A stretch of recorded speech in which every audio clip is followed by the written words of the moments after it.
Further debate. The member for Nepean Carleton. Thank you very much, Mr. Speaker. I know that this is a programming motion and a substantive motion to facilitate the speedy passage of the budget. But if I may, I'd like to actually speak about the budget, the hopes, the aspirations of the people that I represent. I enjoy this every year, despite the fact that I've not yet supported a Liberal budget, and I probably won't in my foreseeable future or in the long term. I do like to take the opportunity to talk about the people whom I represent and what they do for a living and what their values are and why they sent me to this place and the feedback that I get from them. And I think that each year MPPs would be missing, I think, a wonderful opportunity if they didn't look at the budget as an opportunity to come to the floor and speak with pride about the people who sent us here. I'd also first like to say congratulations to my good friend Charles Sousa. Although he and I don't agree on very much, particularly with respect to this budget, I was here when he delivered his first budget, and I saw the pride in his family's eyes when he was sitting there to deliver his first budget. And for that, I congratulate him. I cannot support his budget, but I do understand how important family is, and that day I wanted to make that remark about how important that must have been for his family. Speaker, I was sent here 7 years ago, Speaker. I'm getting older. I was sent here in a by-election after I replaced John Baird. My friend Christine Elliott also came here that same day, replacing her husband, the now federal finance minister, Jim Flaherty.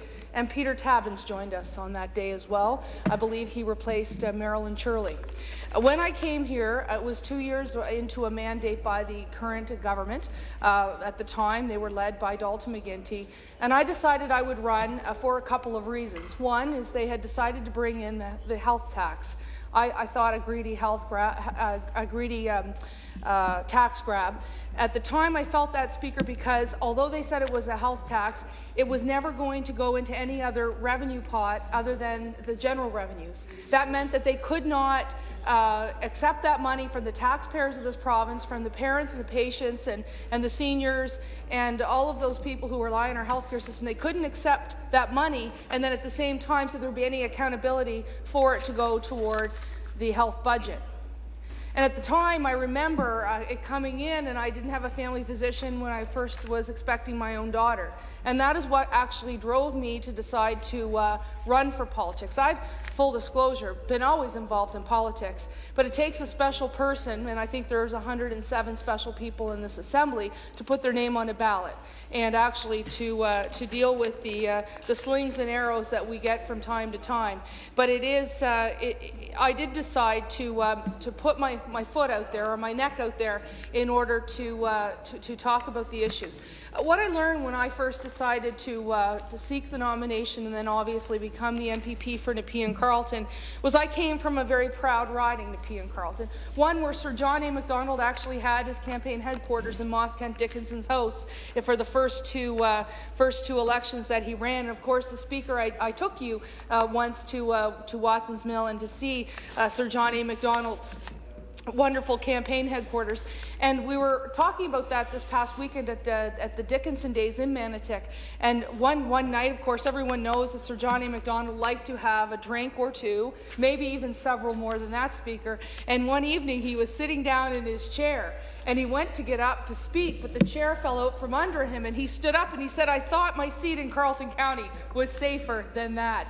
Never one to miss an opportunity to have a good conversation.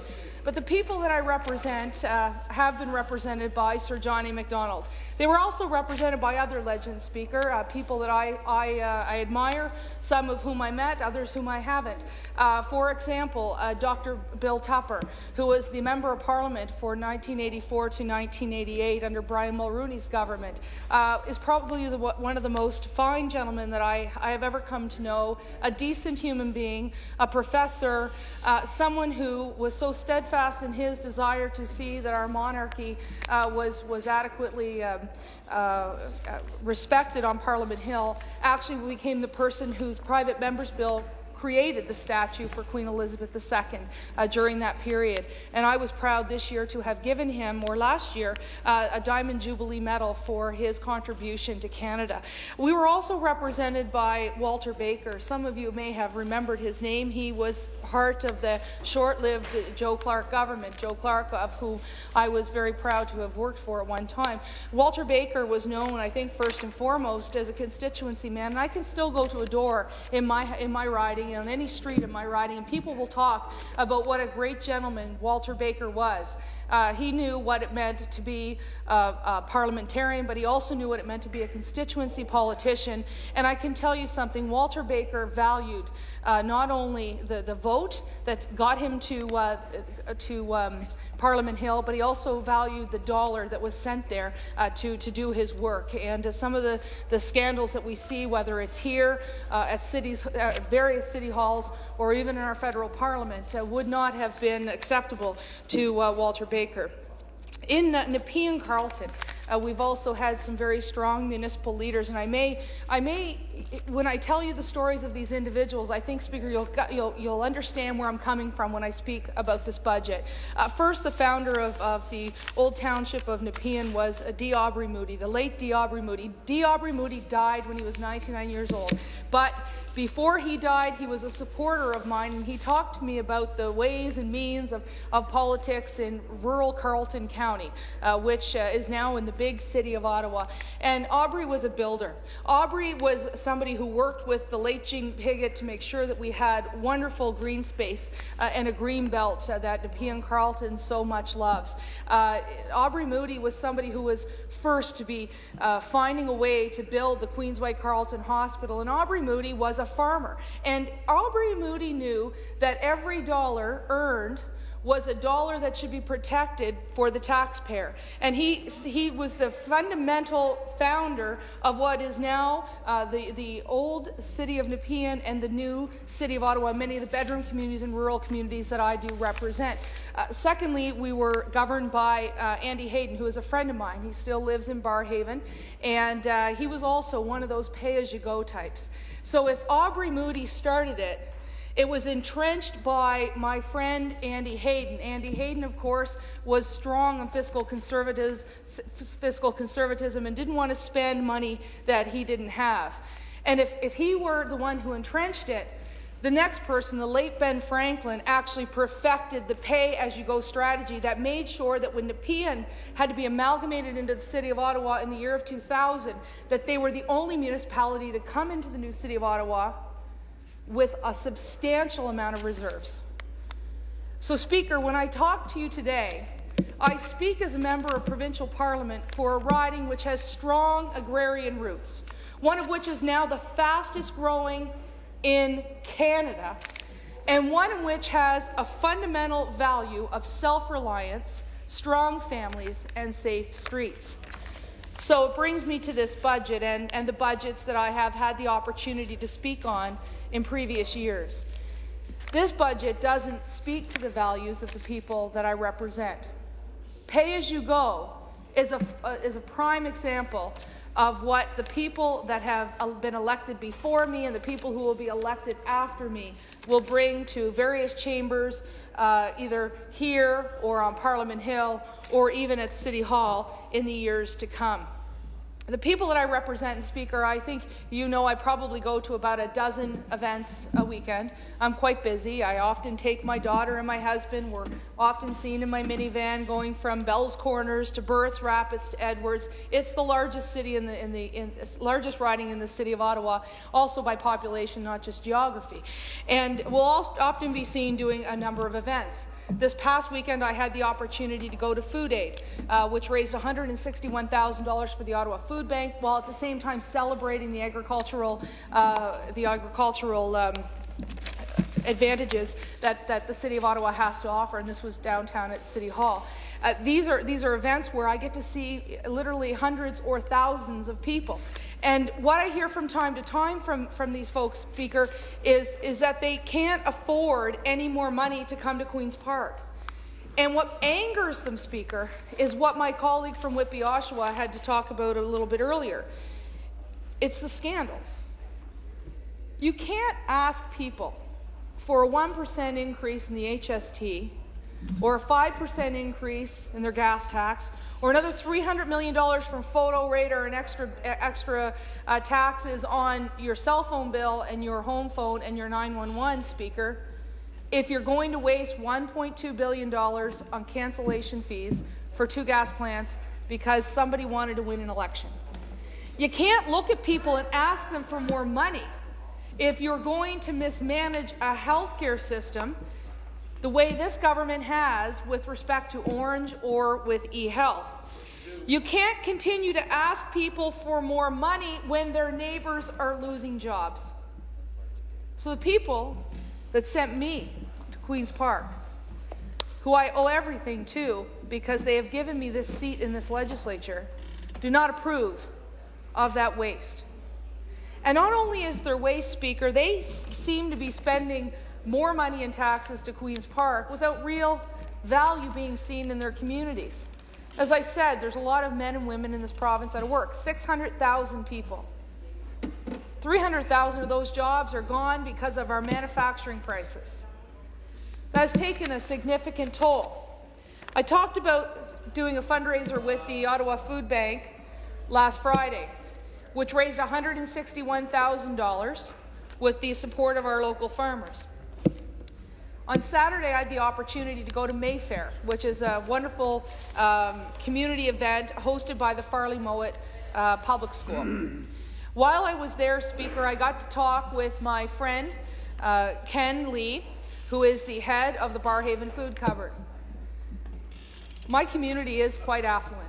But you know what Ken told me at that event? That in Barrhaven, our demand for food at our food bank has dramatically increased by 40% from last year. In fact, his order for food has gone in 6 weeks earlier this year than it did last year. That tells me people who used to live quite comfortably are not so comfortable anymore, Speaker. It's possible that one or more of them in that family household have lost their job. It's also possible that their bill payments are getting to be so hard, becoming a burden on the family income. It tells me that if this government is going to continue to tax them more, they will have less. And this is a time when my constituents in Nepean Carleton can't afford that. I look at my constituents in North Gore. They've been fighting the invasion of a wind turbine development for years now. I've promised them each and every time we meet that I will continue to stand up for them and I will continue to oppose it. For 3 reasons, Speaker. 1, they should have local say on whether or not that wind turbine development goes into their community. That is something that this Liberal government has taken away from them. That's another value that is not being respected, local say, autonomy by my community. Secondly, we know, for example, that the costs of these wind turbines are soaking all of us locally, whether it's in our own community or it's a local business or it's in our own home. It is unaffordable. And finally, Speaker, I think there needs to be said that only about 20% of the wind turbine development actually gives us energy. And I think that it's not exactly prudent to put all our eggs in that one basket. So to the folks of North Gore, I want them to know that I'll continue to stand up for them and I will continue to be their spokesperson here and I'll continue to support them. I also wanted to briefly touch on the horse racing community, Speaker. I have a wonderful racetrack, the Rideau Carleton Racetrack, and it employs about 1,000 people in the City of Ottawa.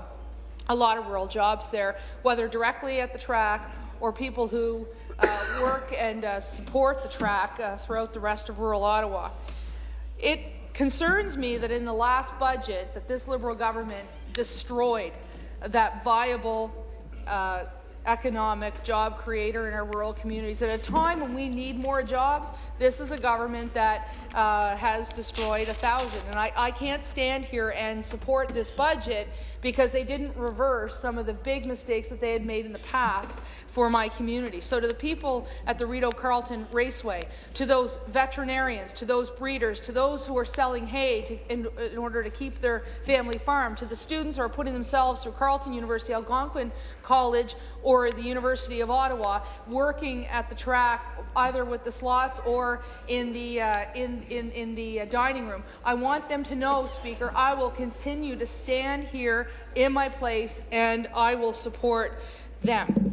Now, Speaker, my colleague from Whitby, I thought she is, I think, the champion of mental health and addictions in this chamber, and she spoke a little bit about that. And I've had my opportunity to speak about anti-bullying. I've had my opportunity to speak on fentanyl abuse in my community, which probably goes up as a result of the economy. I've had the opportunity to talk about autism, 3 issues that have been very dear to my heart. But, Speaker, in order for us to properly fund these programs that we need to ensure that our budget is balanced. As my colleague from Whitby, Oshawa said, when you have a $9 billion deficit that's projected to go up to $11.7 billion, you're going to see a lot of money being taken from core priorities to service the debt and the deficit. Remember, the 3rd highest spending priority of our government outside of healthcare and education is servicing the debt and the deficit. We've got to get that under control in order for us to spend on those priorities that we need. But that's not happening. And as my Whitby Oshawa colleague also pointed out, that if we are to see an increase in interest rates, which is likely because right now the credit rating companies are seriously considering downgrading our credit, we're going to see even more payments go that way. And I can't emphasize this enough, and I speak directly to the pages here who are so young, that effectively those interest rates, when they go up, you're going to be paying more. And every time you pay more for something that you're not getting, it's money that's taken away from another priority, whether that's health care or education or roads, transit and bridges. So, Speaker, again, I don't see an overall plan here that is in keeping with the values of my constituents or the people who sent me here. I don't see any movement on accountability. I don't see any movement on supporting horse racing. I don't see any movement on supporting communities that are being assaulted by wind turbine development. I don't see a job creation strategy here. I don't see any plan whatsoever that will move the people who are right now relying on food banks into a place in their lives where they'll get into more firm financial footing. And I hear it all the time at events that it is time for a change. They are looking for hope. They are looking for optimism. They are looking for a new leader. I heard it all weekend, Speaker, when I was out at a dozen or so community events. I hear it wherever I go. People would like to see a change in government. They would like to see a change in how business is done in this province. And that is why I stand here before you to share that. I believe that this government has run its course. They are really, at the moment, not trusted by the people that I represent. And that is why I'll stand in my place and not only oppose this programming motion, but also this Liberal budget. And I say to you, Speaker, as I get ready to make my concluding remarks, that as this province decides it wants to embark on some very ambitious transit and transportation initiatives, it is not appropriate for them to look at my constituents and ask for 1% more in the HST. It is not appropriate for them to take more taxes off of their gasoline. It is not appropriate for them to take more taxes off of their cell phone bills. Instead, I think my colleague from Newmarket and Aurora, as well as my colleague from Thornhill, have put forward a very sensible plan for a select committee that would find those efficiencies in government to pay for that new priority. But, Speaker, this is a government that is long on priorities, short on money, and up to its eyeballs in debt. My daughter can't afford it. Those pages can't afford it. And, Speaker, my constituency doesn't want it anymore. So I stand here very confidently, knowing that I have brought their views to the floor. The views that they shared with me at Dickinson Days this past weekend and at the Mayfair and at Food Aid. Thousands of people that I was able to speak to or shake hands with or give a wave to. The one thing that they said to me this weekend that was very consistent, Speaker, is, Lisa, give them hell. And Speaker, I'm prepared to do that, and that is why I took this opportunity today to speak to the 2013 provincial budget.